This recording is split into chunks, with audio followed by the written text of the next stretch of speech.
Одоогоос 40 жилийн өмнө хүн төрөлхтөн өөрсдийн мэдхгүй нэгэн өвчнөд нүр тус. Энэ бол хүний дархлал хомсдлын вирус. Энээс үүсдэг доох гэдэг өвчин байна. Өнөөдөр Монгол улсад доохын тархалт хэр төвшөнд байгаа вэ? Энэ сэдвээр бид энэ удаагийн тусгай сурвалжлага бэлтгэснээ одоо үргье.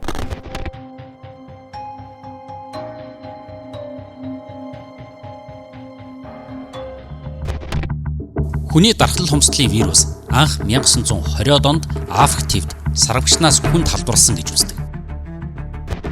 1980-ад онд энэ вирус болон өвчнийг таньж мэдэх хүртэл хэдийн олон улсад дарсан байлаа. Хүн төрөлхтөн өнөө хүртэл хүний дархлал хомсдлын вирус дохоос урьдчилан сэргийлэх вакциныг бүтээж байгаагүй. Гэхдээ хамтын хүчээр нэгдсэн үндэсний байгууллага Дэлхийн эрүүл мэндийн байгууллагатай хамтран тэмцсээр байгаа юм а. Өдгөө 40 сая 800 мянган хүн энэхүү хүний дархлал хомсдлын вирусыг тээдэг. Үүнээс 39.4 сая нь насанд хүрэгчид. Хүний дархлал хомсдлын вирусын халдвартай амьдарч байгаа хүмүүсийн 53% нь охид эмэгтэйчүүд. Охид эмэгтэйчүүд халдвар авахад эхээс хүүхдэд халдвар дамжих эрсдэл өсдөг. Одоогоор халдвар тээгчдийн 1.4 сая нь тэгээс 14 насны хүүхдүүд байна. 1990 оноос хойш 630 мянган хүн дохын шалтгаанаар нас баржээ. 2025 онд шинээр 1.3 сая хүн хүний дархлал хомсдлын вирусын халдвар авсныг тогтоосон. Сайн мэдээ гэвэл дэлхийн нийтэд уг өвчний вирусын шинэ халдвар 2010 онтой харьцуулахад 40%, нас баралт 2010 онтой харьцуулахад 51%-аар буурсан байна. Харин эсвэргээр Монгол улсад хүний дархлал хомсдлын вирусын халдвар тээгчид жил бүр нэмэгдэж, шинэ тохиолдлууд батлагдсаар байгаа.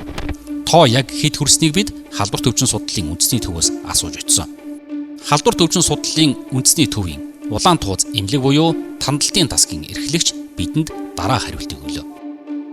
За өнөөдрийн байдлаар тохиолдлын тоо 426 тохиолдол аль биесээр бүртгэгдсэн байгаа. За эдгээр тохиолдлуудыг ер нь бол барагцаасан тооцоолоор манай улсад энэ жил 694 тохиолдол байх боломжтой гэж үзсэн тооцоололоор тэгээд энэ ондоо 48 тохиолдол онцлогдох боломжтой гэсэн тооцоол гарсан байгаа. Тэгэхээр энэ жил хамгийн ихийг гэх юм уу одоо 38 тохиолдол өөрөөр хэлбэл 80 орчим хувиа бид нэр илрүүлчихэд байна. Өмнөх жилтэй харьцуулбал өмнөх жил бид нэр 19 тохиолдол бүртгэжсэн байгаа.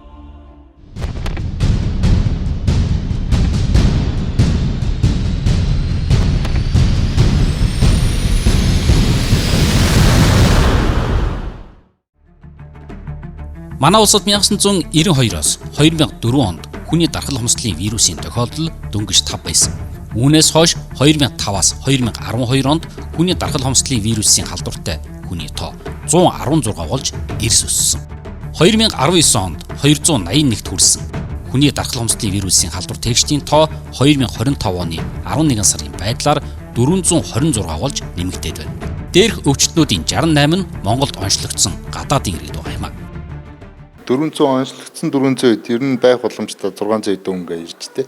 За энэ нь одоо 3 сая 600 хүн амдаа одоо ингэ харьцуулаад бодоход ихтэй ордгоо багтаа ордог. Манайх нийт хүн амдаа бол 0.1%-аас бага тархалттай. Одоо өөрөөр хэлбэл 3.6 сая хүн амдаа харьцуулахад энэ тархалт 0.1%-аас бага тогтоон барьж чадсан усаар өөрөөр хэлбэл нийт хүн амынхаа дунд халдварын тархалт багтаа нөө эрсдэл бүлгийн хүн амынхаа дунд одоо төвлөрсөн тархалттай усаар гэж байдаг. Ер нь хяналтсан ус гэж ордгоо одоо юу гэж. Бүстэй бол манайх их амжилттай ус оронд ордог. Яагаад гэвэл нөгөө бусад замаар халдвар дамжуулаагүй өөрөөр хэлбэл дийлэнх нь бэлгийн замаар дамжсан нөгөө эмнэлгээс шалтгааллах байдал ихээс үгт талдвар дамжих цусан бүтээгдэхүүн юулах гэдэг байдлаар халдвар дамжаагүй гэдгээрээ даваа талтай байдаг. Нөгөөтэйгүр газар зүүн байрлалаараа манайх ч эрсдэлтэй орон багхгүй юу.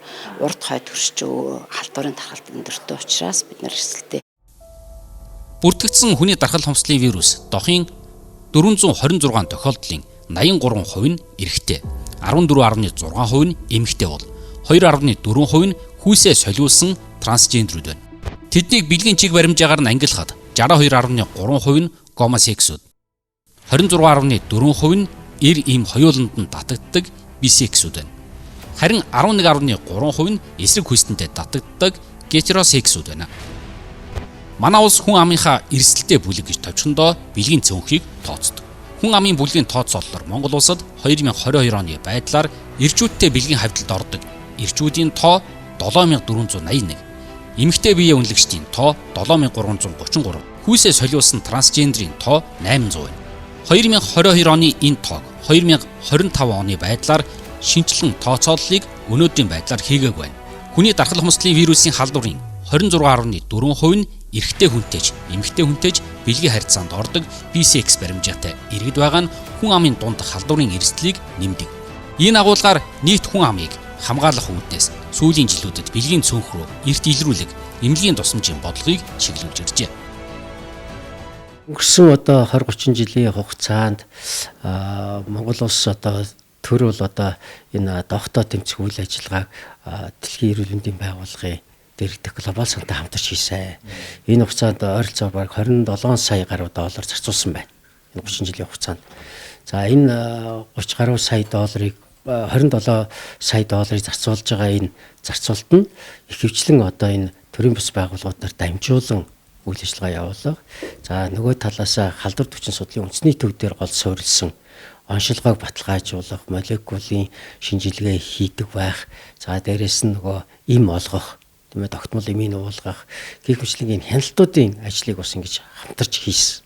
За энэ юун зүйл дээр бас одоо гол оролцогч талууд нь бол энэ төрийн бус байгууллага буюу энэ одоо гейчүүдийн одоо төрийн бус байгуулагч гэдэг юм уу, тийм ээ, ийм байгууллагуудаар дамжуулаад үе одоо шинжилгээнд хамруулах, за дээрэс нь нөгөө танталтууд хийх, за дээрэс нь одоо ухуулан таниулах, аюултай байдлыг таниулах, мэдрүүлэх, тэр битгий үйл хүртэл гондом хүртэл тарааж штэ, тийм ээ. За дээрэс нь бид бол нууцлыг хүндэр хадгалдаг. Яг л энэ хүний эрхийн асуудалтай холбоотой учраас гадуурхагдахгүй байх тал дээр бол их онцгой анхаардаг штэ. Тийм ч учраас одоо шинжилгээ онцлогоо энэ төр бол регистрийн дугаарыг ашигладаг. Тэгээ тусгай код өгчдөг. Тэр кодын дагуу л одоо тухайн хүнтэйгээ яана. За мөн одоо мэдээж одоо нөгөө эмийг тогтмол ууж байгаа эсэхийг шалгах, вирусын ачааллыг тоолж, тэр эм ууж л ах юм бол вирус чинь идэхгүй байх гэсэн үг шүү дээ. Тэр идэхгүй байгааг энэ одоо тухайн тодорхой хугацаанд нь байнга шинжилгээнд хамруулах зэрэг ийм л зүйлийг хийж байна да.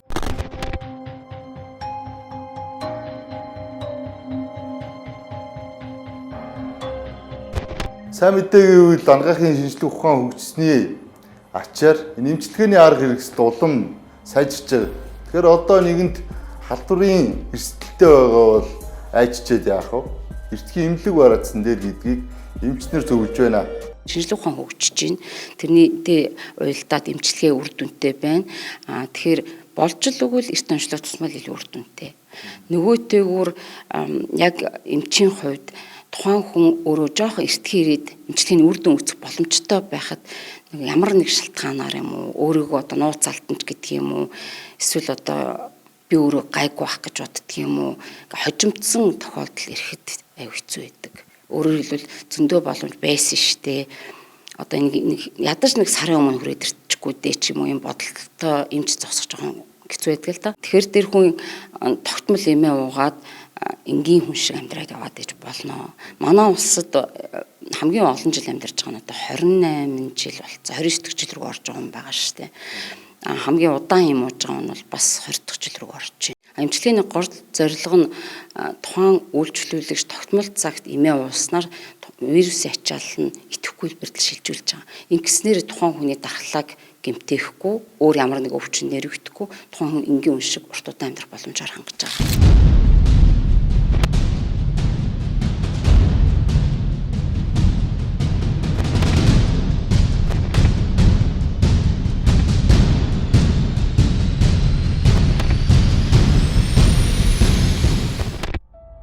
Хүний дархал хомсдлын вирусын халдвартай иргэдийн талаас илүү залуучууд. Тодруулбал хүний дархал хомсдлын вирусын 426 тохиолдлын 6.4% нь 15-аас 19 настай, 17.6% нь 20-с 24 настай, 20.7% нь 25-аас 29 настай, 18.1% нь 30-аас 34 настай хүмүүс байна. Халдвар тээгчдийн 14.1% нь 35-аас 39 настай, 10.8% нь 40-с 44 настай байна. 5.4% нь 45-аас 49 настай, 6.6% нь 50-аас дээш настай юм байна. Товчхондоо эд суралцаж, гэр бүл зохиож, мандаж явах хөдөлмөрийн насныхан хүний дархал хомсдлын вирусын халдвартай иргэдийн дийлэнх нь байгаа. Шинжилгээнд эрт хамрагдвал олон хүний насыг уртасгаж болмоор. Өндөөний туснаас уншлуурын тусгай уусгаж байцаа хийгээд тодорхой минут хүлээгээд хариу нь гарч ирнэ. Хариу нь контролтой болно, тэмбүү болон тохион халдвар байна уу гэхээр 3 янзын зураг гарч ирнэ. Гадуур зарагдах уу? Зарагдан. Яг батлагдсан хүмүүс бол ихний байдлаар айгүйх нөө сэтгэл готролд ордог. Хашаа сонсоод ирэхээр тийм айгүйх нэм толгомдсон байдаг. Тэгээд энэ нөгөө насан туршдаа эмчилгээ шаардна гэд бодонгоо тухайн үед бол ер нь хүн хүний үзүүлэх хариулт харьцангуй өөрөөр байдаг л та. Гэтэ ихэнх нь ерөөхдөө эхний нэг жил орчим ерөөхдөө жоохон тийм сэтгэл төвшөлттэй, зарим сэтгэл готролтой болох гэдэг.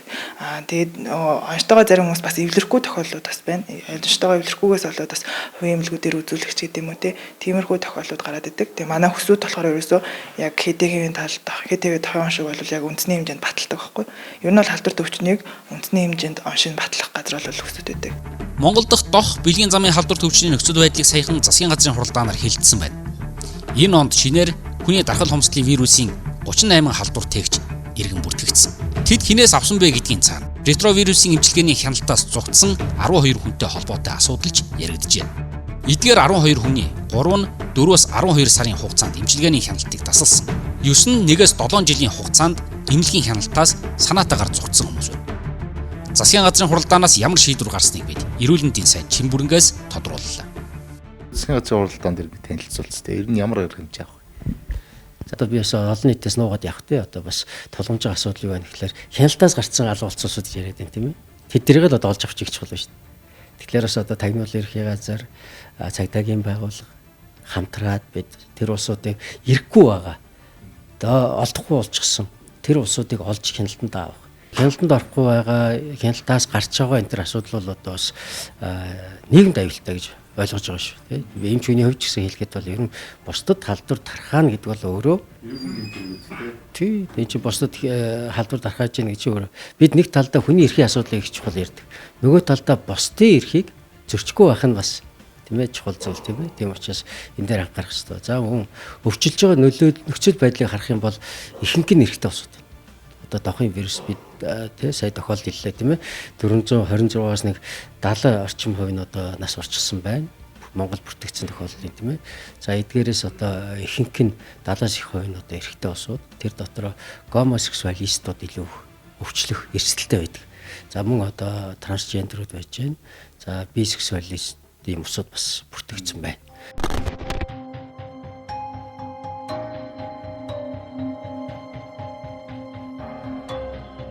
Эрүүгийн үйлд доо халдах гэд гэмт хэрэг байдгийг иргэд тэр болгон мэддэггүй юм шиг байна. За одоо энэ эрүүгийн үйлээс харуул. Эрүүгийн үйлийн 15-ын 6. Бусдын амнасанд аюул учруулж бодсгүй халдвар төвчин доох халдах гэдэг. Энийн 2 дугаар заалтан дээр тэрөө доох халдаавал 1-ээс 5 жилийн хорих ялтай. За энэ гэмт хэргийг 2 болон түүнээс дээш хүний эсрэг буюу 2 болон түүнээс дээш хүмүүст халдаавал эсвэл хүүхдэд халдаавал 2-8 жилийн хориг халтай гэдэг ийм гэмт хэрэг байдаг. Эрүүгийн үйл дээр ийм гэмт хэргийг байдаг гэдэг хүмүүс мэдээд авчаасаа гэж бодож байна. Нөгөөдгөр энэ төр засгаас олон төс хөтөлбөр хэрэгжүүлээд өнгөрсөн хугацаанд энэ дохын эсрэг шинжилгээ энэ эмчилгээнд бүх зүйлийг санхүүжилж байгаа үнэгүй бүгдээрээ үнэгүй.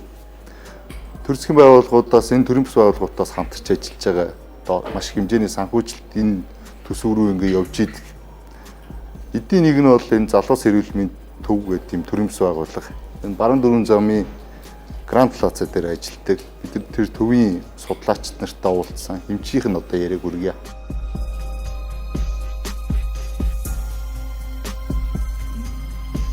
Одоо энэ хөсөттөр бол хүмүүстэй хойлдчихна гэдээ бас нэг хүмүүс очихоос харгалдаг явдал байна тий. Танах бол яг энэ нөгөө бэлгийн цөөнх хөв энэ хүмүүстэй тулж ажилладаг юм байгуулга юм байна шүү дээ. За манай байгууллага бол залуус эрүүл мэндийн төрийн бас байгууллага. За 2003 онд анх үүсгэн байгуулагдчихсан.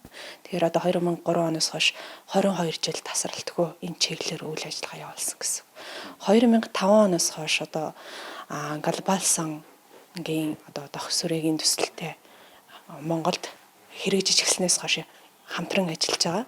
Тэгээ яг гэхээр эрүүл мэндийн байгууллагын эрүүл мэндийн яамны дэмжлэгтэйгээр энэ үйл ажиллагааг одоо эрсдэл бүлгийн хүн ам гэж хэлдэг тий.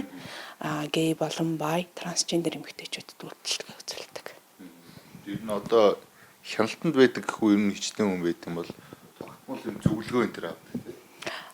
Ер нь бол жилдээ нэг 4-5 мянга, 3-4 мянга ч гэдэг юм одоо нэг давхардаагүй тоогоор бол жилийн турш үйлчлэгээ үзүүлдэг. Тэгэхээр манайх болохоор нэг хүний овог нэр, регистрийн дугаар, нас хүс одоо нэг тийм харгалзахгүйгээр тухайн хүний өөрийнх нь бэлгийн чиг баримжаагаар тухайн хүн өөрөө шинжилгээ өгье гэх хүссэн тохиолдолд өвөрмөц ялгах код буюу нууцлалын зэрэгтэй шинжилгээ үйлчлэгээ үзүүлдэг.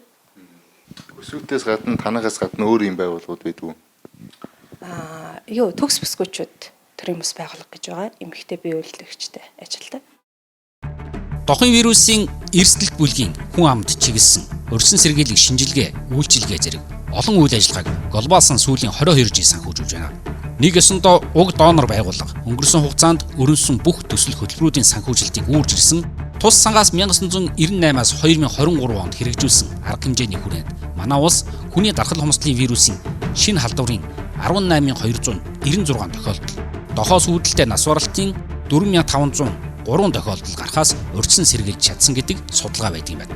Хэрвээ 2026 онд манай улс уг өвчнөөс урьдчилан сэргийлэх арга хэмжээг өргөжүүлэхгүй бол 2050 онд дараах нөхцөл байдалд хүрч магадгүйг дохын дархалтын загварчлалаар тооцоолжээ. Үүнд хүний дархал хомсдлын вирусын халдварын шинэ тохиолдол 704, хүний дархал хомсдлын вирус дохтой хүний тоо 7428, дохоос үүдэлтэй нас баралт 341, ретровирусын им шаардлагатай хүн 7433-т хүрнэ гэсэн байна. Global Sun-гийн төслийн хүрээнд манай улсад хүний дархал хомсдлын вирус, дох, бэлгийн замын дархал хомсдлоос сэргийлэх үндэсний хариу арга хэмжээг дэмжихэд 2003-аас 2023 онд 27.1 сая, 2024-өөс 2026 онд 1.6 сая доллар буюу сүүлийн 20 жилд нийт 27.7 сая долларын санхүүжилт үзүүлж байжээ. За ерөнхийдөө бол төслийн эхний 10 жилд бол үйл ажиллагаа маань бүх салбарт хэрэгждэг байсан. Боловсролын салбар, нийт хүн ам чиглэсэн одоо хөсөөд мөн энэ чиглэлээр ажилладаг төрийн бус байгууллага хэрэгждэг байсан бол за сүүлийн 10 жил бол илүү нөгөө яг хэдхэн халдварт хүрдэж байгаа одоо хүн ам чиглэсэн үйл ажиллагааг бол голчлон хэрэгжүүлж байгаа. Яагаад вэ гэхээр бас Global Sun санхүүжилт олохдоо тодорхой хэмжээний шаардлагыг бол манай Монгол улс тавьдаг. Тэрний нэг нь юу гэхээр за Монгол улс бол нийт хүн амын дунд халдварын тархалтай бол тогтоон барьж чадсан сайн орнуудын нэг. За яг энэ эрсдэл бүлгийн хүн амын дунд халдварын тархалт бол төвлөрсөн байгаад байна.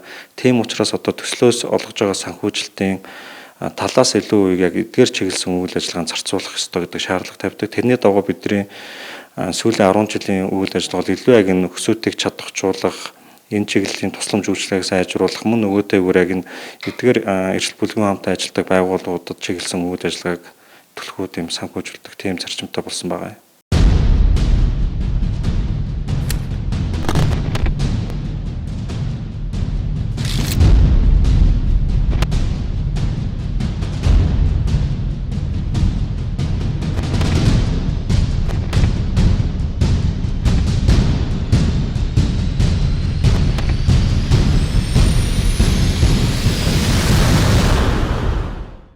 Нэг хэсэг бол дохын вирус аваад шууд үхнэ гэдэг ийм айлах тактикаар энэ өвчнөд тэмцэж ирсэн. За одоо бол энэ арга үнэхээр явахгүй. Хамгийн гол нь энэ хүмүүсийг мэдээлэлтэй байлгах чухал байна. Мэдээлэлтэй өгөөд эрсдэл бүлэг хаана байна вэ? Яаж өөрсдөө өрсөн сэргийлэх вэ гэдэг ийм мэдлэг хүмүүс чухал байна. За ингэж энэ өвчнөөс сэргийлнэ. Нөгөөтэйгөр энэ бэлгийн цөөнх гэж байгаа энэ эрсдэл бүлгийг төр засгаас ч тэр эргэж гисэн энэ ялгуурлан гадуурхаж хавчаад байхаа ер нь багасгаж чинь болж байна. За магадгүй зарим талаар дэмжиж магадгүй. Энэ дэмжлэг үргэлжлээд явж ивэл энэ хүмүүс ил гарна. Нөгөөтэйгүр энэ эмнэлгийн шинжилгээ онцлогоноос айж цэрвээд байхаа болно гэж үзэж байна. Тусгай сурвалжлагын нэвтрүүлэг энэ төрөйд өндөрлөж байна.